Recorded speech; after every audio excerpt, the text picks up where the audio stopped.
Mungkin pemimpin dan tokoh Malaysia tidak menyadari bahwa sikap mereka yang ngawur terhadap bahasa Indonesia telah melukai hati rakyat Indonesia.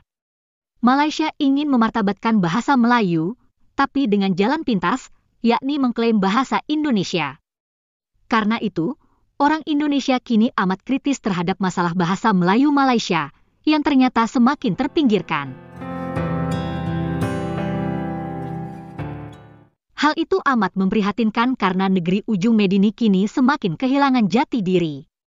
Rakyat Malaysia juga terkesan kurang bangga terhadap negaranya sendiri. Kita masih ingat kasus Abili tahun lalu.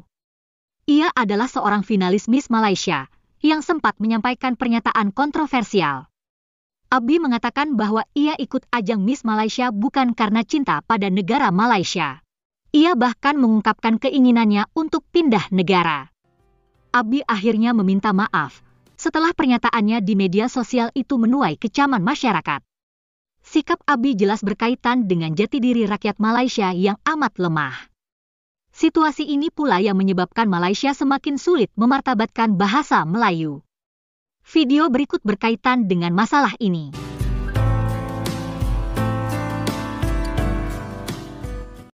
Fakulti Undang-Undang UK masih menyatakan dengan jelas, dengan nyata secara bertulis bahawa tesis negara tulis dalam bahasa Melayu. Okey. Tentang universiti tadi lah, universiti ya. Berkaitan dengan saya faham kenapa masih ya begitu mengagungkan, ada mengatakan bahawa mereka perlu mengejar ranking dunia. Kalau katakan kita tidak menyelesaikan bahasa Inggeris, kita akan lepas ranking. Dan mereka begitu mengutamakan perkara tersebut daripada melihat kepada kepentingan negara itu sendiri. Itu masalahnya. Kita terlalu nak mengikut sehingga lupakan apakah yang penting untuk negara daripada kita terlalu memikirkan dari segi materialnya, dari segi kemajuannya. Jadi kita lupa, berlumba-lumba ya untuk mencari sesuatu yang rasanya begitu gemilang dan bahasa Melayu itu telah dipinggirkan lah. Saya setuju dengan semangat tadi, jati diri sangat penting kerana saya melihatlah, saya tidak boleh memberikan contoh lah sebab ini agak sensitif kan, contoh kan. Kalau kita lihat apabila pelajar-pelajar kita yang tidak mempunyai jati diri yang kuat, dia pergi luar negara, hilang jati dirinya. Daripada begini, Malaysianya di sana dia lupa dan dia menjadi orang lain. Jadi di mana jati diri kita kalau kita tak pertahankan, tak ada integriti jati diri dalam diri kita.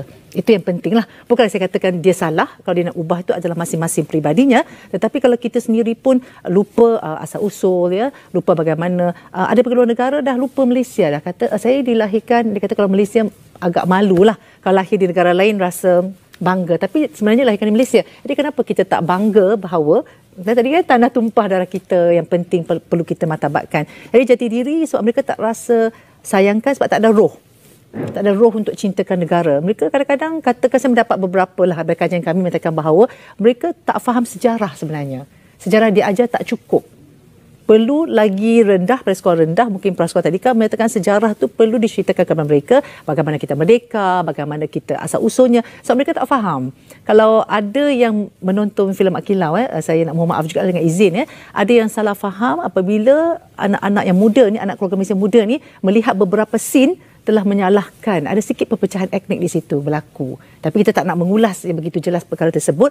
Tapi yang faham-faham memang betul sejarah macam ni. Tapi bagaimana kita nak orang kata memperhalusi sensitiviti kaum tu dengan mengurangkan sin-sin begitu, dengan menambahkan sin-sin yang boleh menyatu padukan etnik tersebut. Bukan nampak satu etnik itu begitu, kan? Kita cuba tunjukkan kebaikan sesuatu etnik itu. Itu yang penting.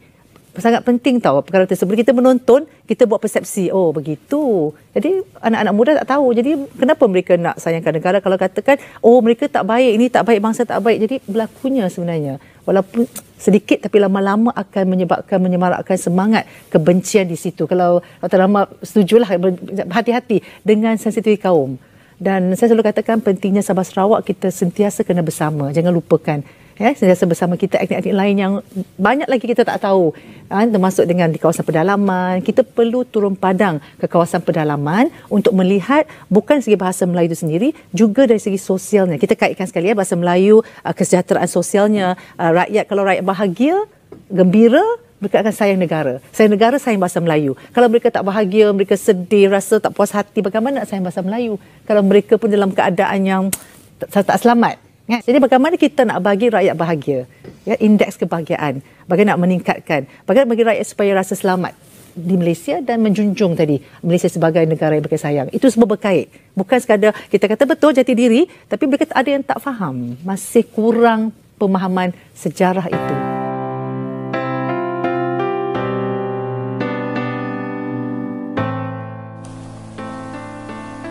Terima kasih ya teman-teman sudah menonton video kami. Semoga bermanfaat dan sampai jumpa lagi.